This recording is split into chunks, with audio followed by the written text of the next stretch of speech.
Welcome, brothers and sisters. This day we will end paper 99, and the last subchapters that I will read is all about social aspects of religion and religion's contribution. So let us start.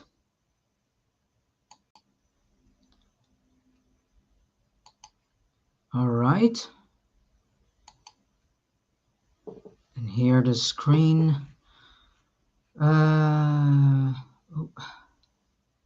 right.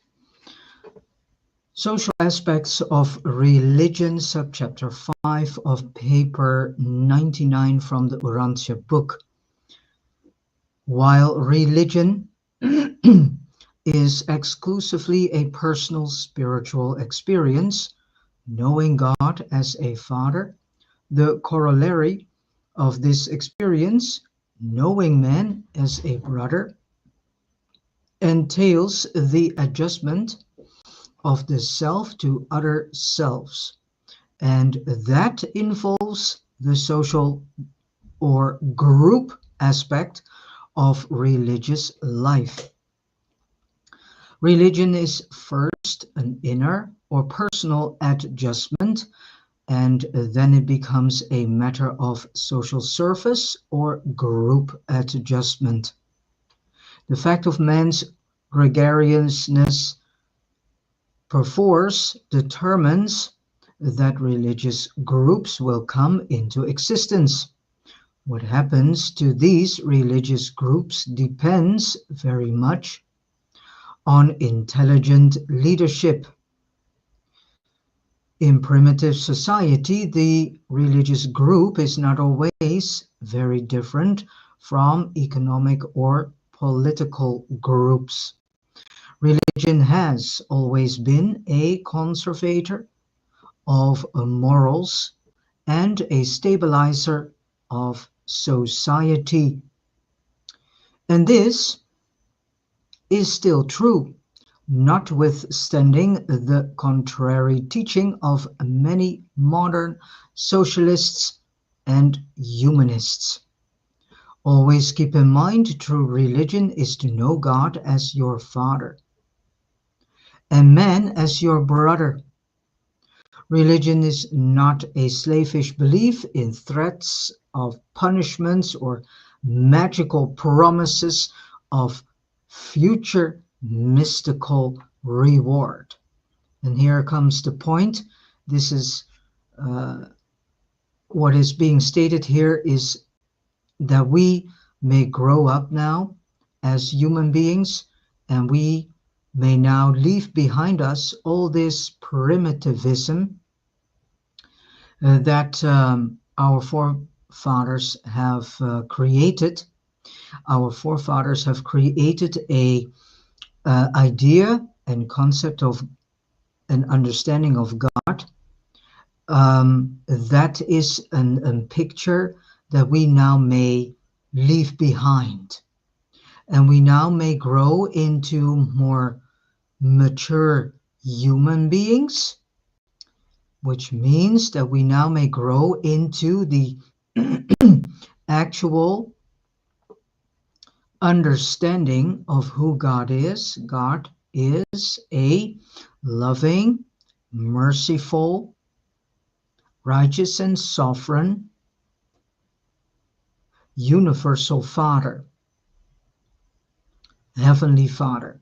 So all those people, because nowadays we still have people whom are waiting for wonders and signs, whom are preaching on each street corner that Jesus returns soon. Well, we all know that this is being preached for at least almost 2000 of years, and the majority of believers do forget that one day on one day in the universe is 1,000 years here in this world.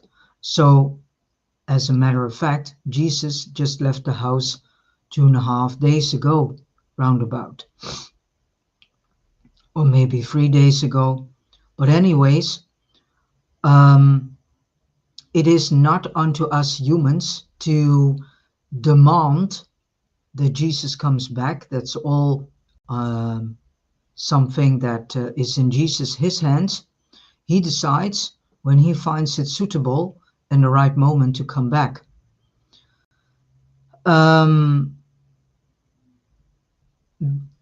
Many brothers and sisters, especially those who practice human religion, they have become slaves of their beliefs.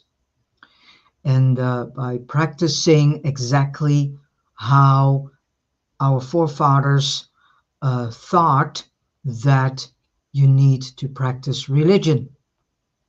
So leave that behind, and it's time to grow up, to put your big boy pants on, and leave all this primitivism behind you. Leave this entire old concept of whom God is, that was created by our forefathers. Leave this all behind you and start to grow up. The religion of Jesus is the most dynamic influence ever to activate the human race. Jesus shattered tradition, destroyed dogmas, and called mankind to the achievement of its highest ideals in time and eternity, to be perfect, even as the Father in heaven is perfect. Religion has little chance to function until the religious group becomes separated from all other groups. The social association of the spiritual membership of the kingdom of heaven. The doctrine of the total depravity of man destroyed much of the potential of religion for affecting social repercussions of an uplifting nature and of inspirational value. Jesus sought to restore man's dignity when he declared that all men are the children of God. So this, lovely brothers and sisters, is the simple good news of the kingdom of heaven. So this is in actuality the good news that you have to spread to each and every person that you see, that they are a child of God and that they have sonship in God and that God is living in them and they live in God.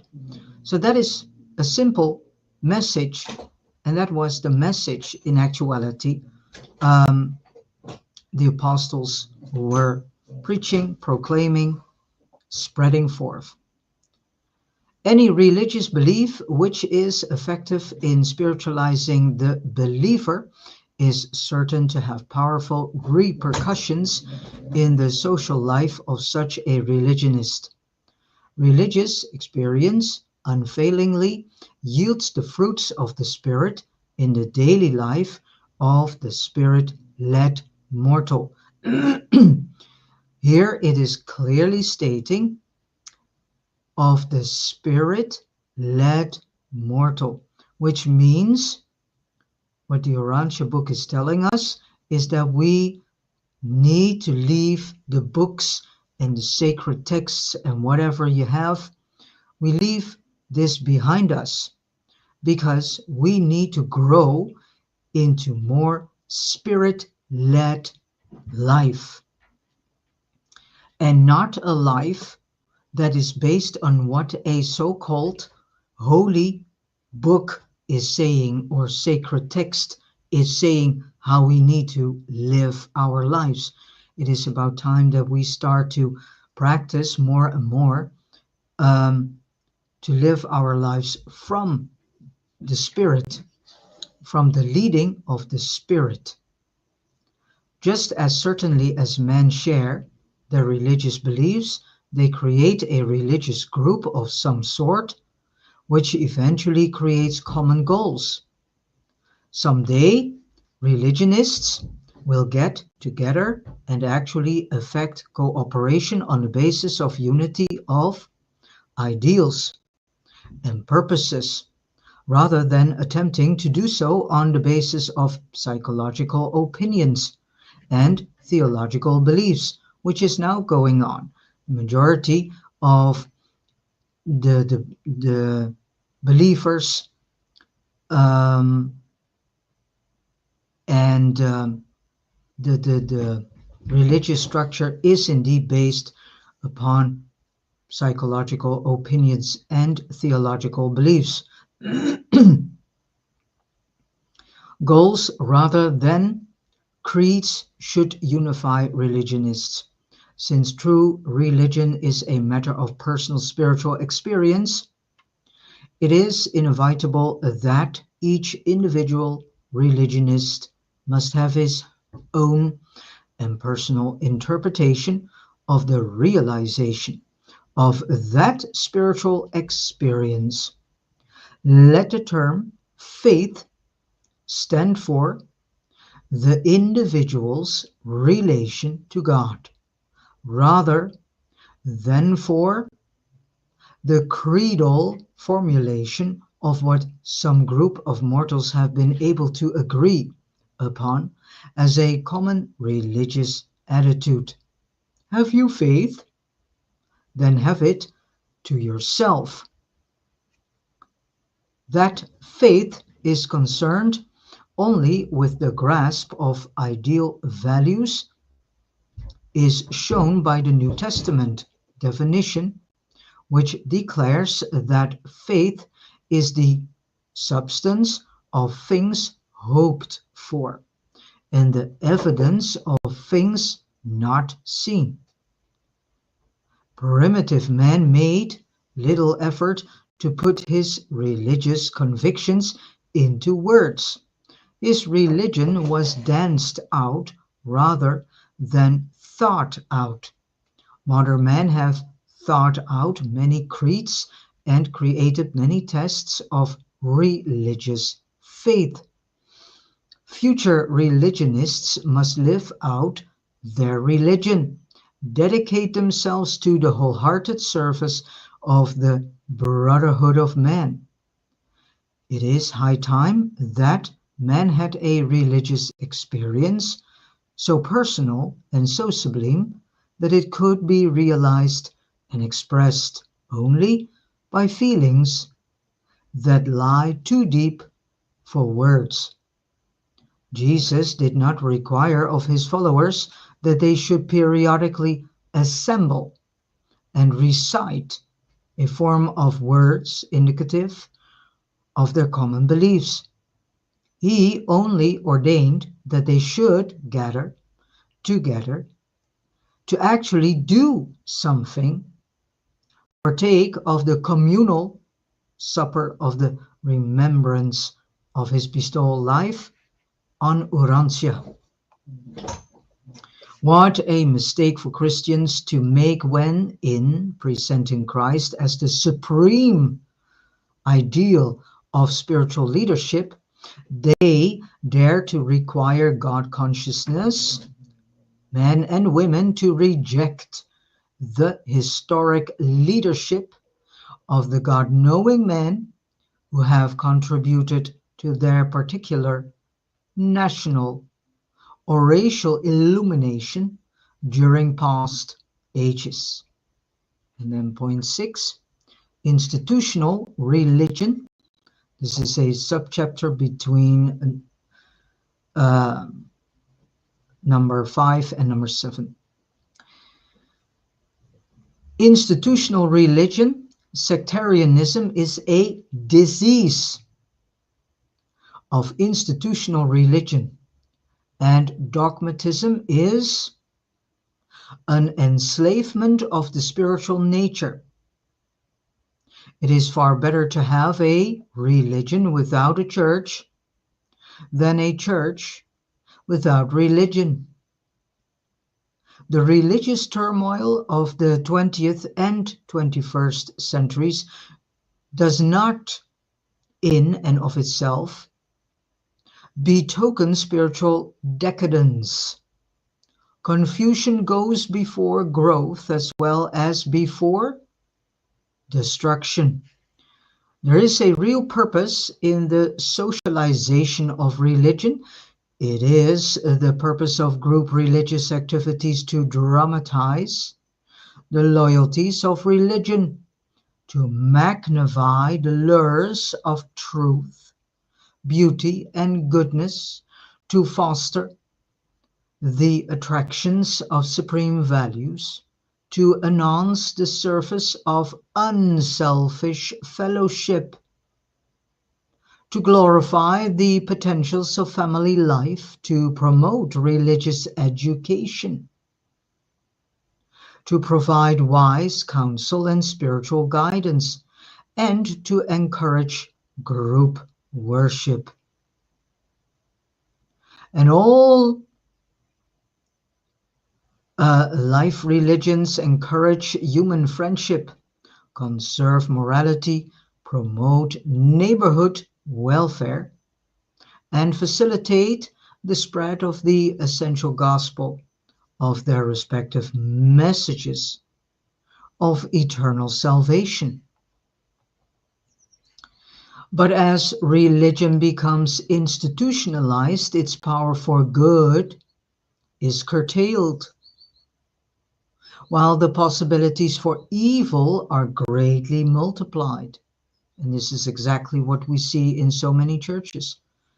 The dangers of formalized religion are fixation of beliefs and crystallization of sentiments, accumulation of vested interests with increased secularization, tendency to standardize and fossilize truth, diversion of religion from the surface of God to the surface of the church, inclination of leaders to become administrators instead of ministers, tendency to form sects and competitive divisions, establishment of oppressive ecclesiastical authority, creation of the aristocratic so-called chosen people attitude.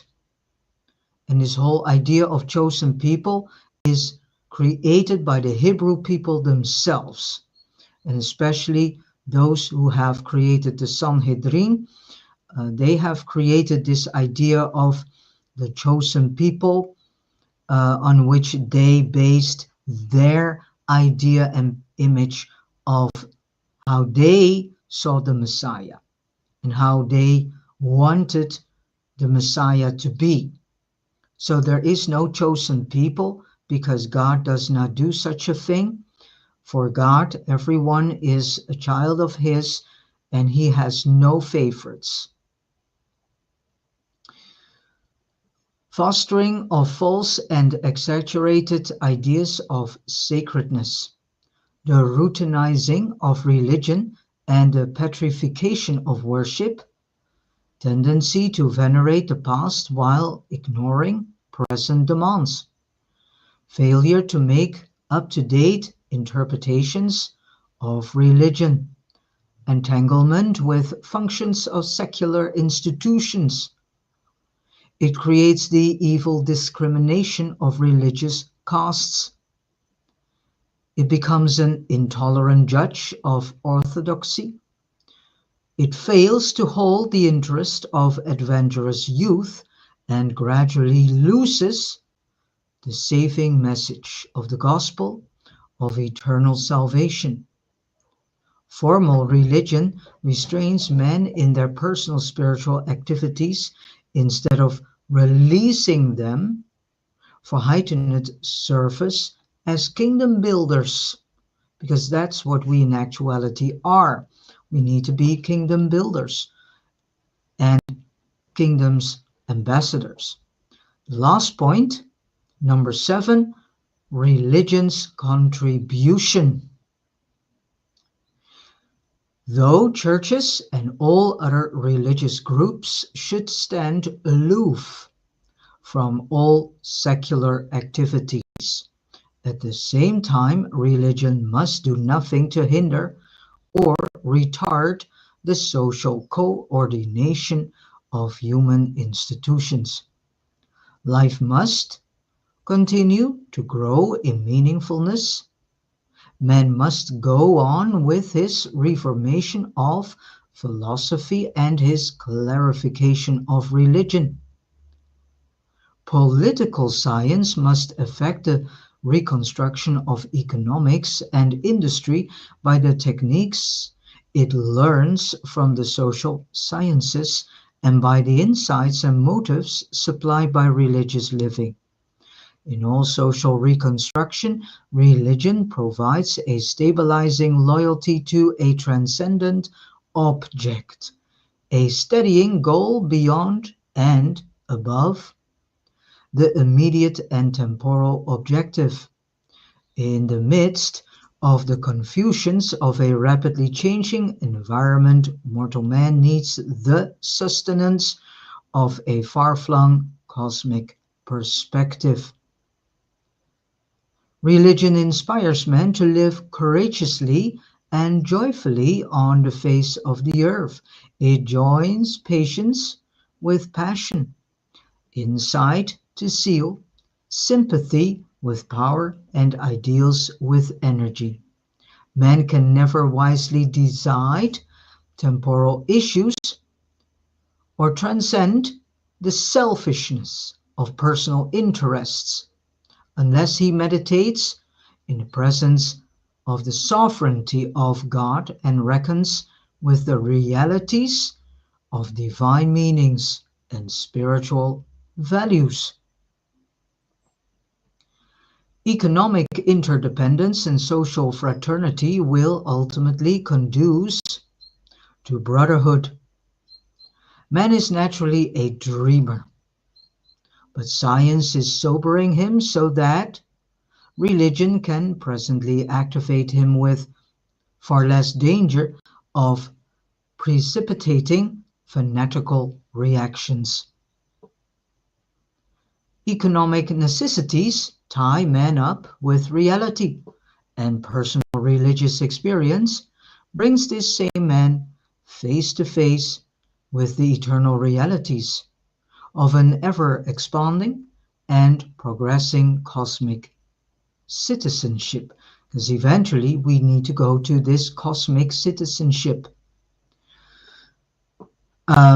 And this cosmic citizenship, that is in actuality the big plan of God the Father.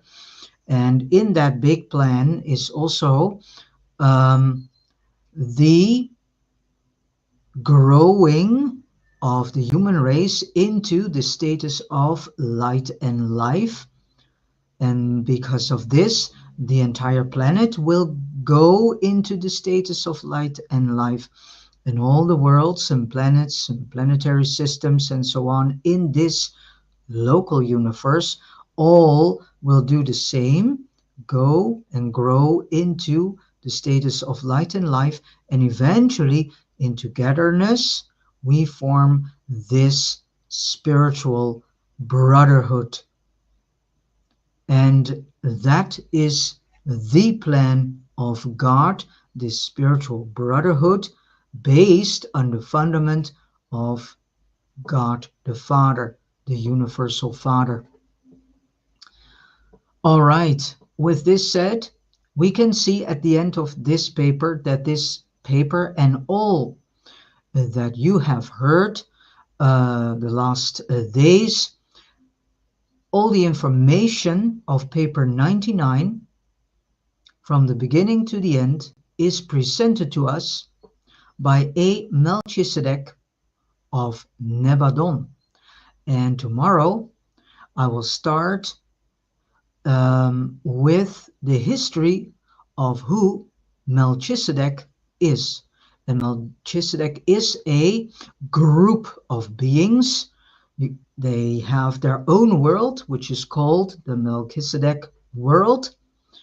And the Melchizedek that has been here, that is named in the Bible, his name is Machiaventa Melchizedek. Machiaventa Melchizedek is our, you can say, interim planetary, uh, not really a prince, not really an administrator, but he's the one that is in actuality fulfilling the position of our former planetary prince, Caligustia. All right, let us go out of this screen and go into this one. Thank you so much for listening, and I advise you to reread and re-listen, and do this with the help of the Holy Spirit and the Spirit of Truth. Thank you so much for listening and reading along with me. Enjoy a beautiful, joyful, and loving day, and God bless you. And let us close with a nice piece of music. Um,